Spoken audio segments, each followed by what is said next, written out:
Chères Ivoiriennes, chers Ivoiriens, mes chères sœurs, mes chers frères, chers amis de la Côte d'Ivoire, le 23 décembre 2023, il y a une quinzaine de mois, j'ai eu l'immense privilège, l'honneur d'être élu démocratiquement président du PDCI RDA, troisième président du PDCI RDA, après Félix Houphouët-Boigny et Henri Konan Bédié, avec plus de 96% des voix.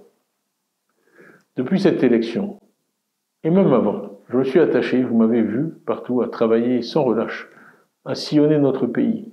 J'ai eu des dizaines, des centaines de rencontres avec toutes les couches socio-professionnelles du pays, toutes les catégories sociales, ethniques, pour développer un diagnostic réel et précis de l'état du pays, et surtout, avec l'aide de tous les cerveaux du PDCI et au-delà, faire des propositions, développer un programme pour améliorer la santé pour tous en Côte d'Ivoire, pour donner à tous nos enfants l'éducation et les opportunités que l'éducation offre, les opportunités qu'ils méritent, pour que l'état de droit règne, pour que la paix règne, pour qu'on n'ait plus peur.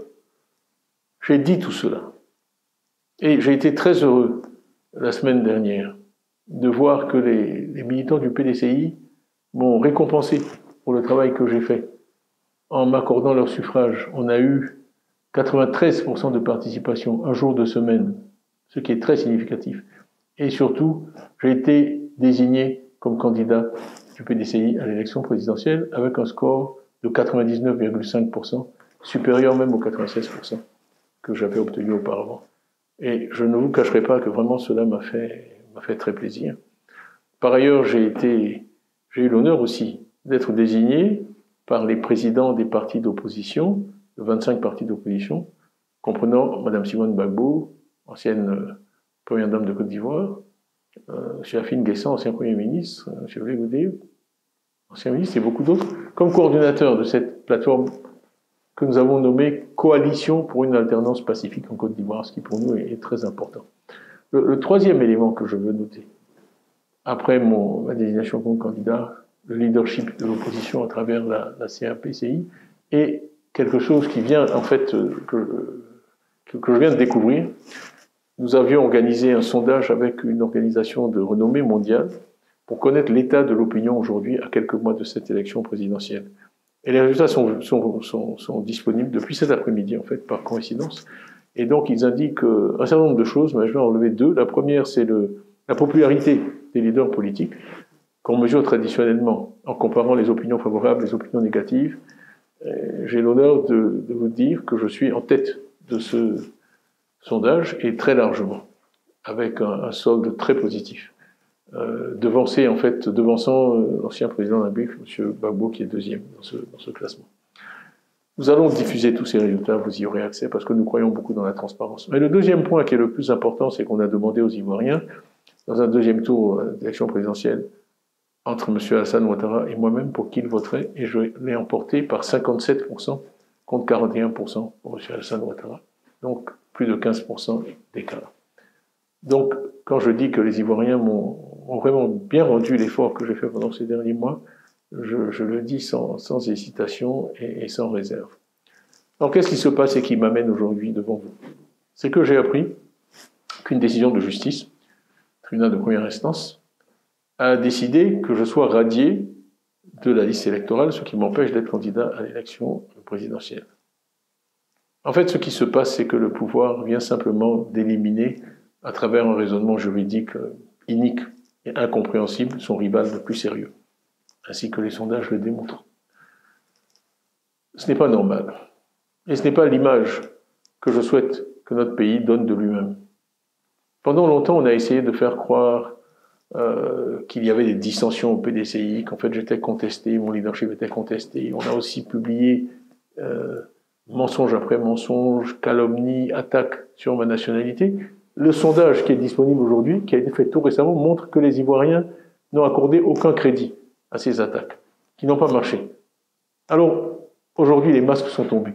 Puisque ces attaques n'ont pas marché, et que malgré tout je fais la course en tête, il fallait tout simplement m'empêcher d'être candidat. Ce sont des militants du parti au pouvoir qui ont démarré ces procédures infondées contre moi, représentés par des avocats du parti au pouvoir, portant ces procédures devant des juges nommés par le parti au pouvoir. Et donc voilà plutôt la décision à laquelle nous sommes confrontés ce soir. Je trouve que c'est malheureux. Notre pays a connu toutes sortes de difficultés dans des périodes pré- ou post-électorales, et je crains qu'une fois de plus nous soyons au bord d'une crise. Le président Alassane Ouattara effectue son 3e mandat, dont certains contestent la légitimité sur le plan constitutionnel, et certaines sources nous disent qu'il envisagerait même d'en faire un 4e. Je crois que la conjonction de tous ces éléments crée un environnement dangereux, potentiellement dangereux pour notre pays. Et vous savez l'attachement que j'ai pour la paix, le rejet de la violence, la légalité. Cela dit, je n'accepterai pas cette radiation, parce qu'elle est injuste, injustifiée et incompréhensible. Le PDCI n'accepterait pas cette radiation. Et d'ailleurs, je remercie tous ceux qui, depuis cet après-midi, depuis que la nouvelle a été annoncée, m'ont envoyé des messages de soutien. J'ai été inondé de messages de soutien. Vraiment, merci, j'apprécie, ça me fait chaud au cœur. Mais je tiens à vous dire en retour que je suis absolument déterminé à ne pas accepter cette radiation.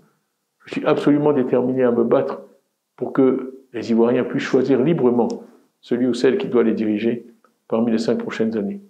Je crois que tous les amis de la Côte d'Ivoire, nous-mêmes les Ivoiriens, la communauté internationale, doit peser dans ce sens. Le PDCI est uni derrière moi. Il n'y aura pas de plan B, il n'y aura pas de plan C.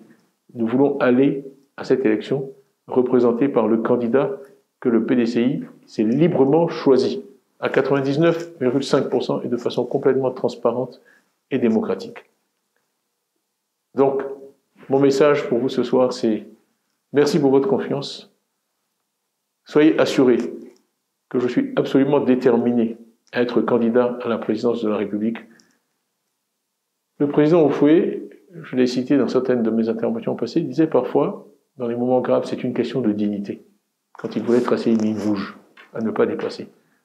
Eh bien, mes chères sœurs, mes chers frères, je vous dis ce soir, la possibilité pour les Ivoiriennes et les Ivoiriens de choisir en toute liberté, sans crainte, celui ou celle qui doit les diriger, eh bien, c'est une question de dignité.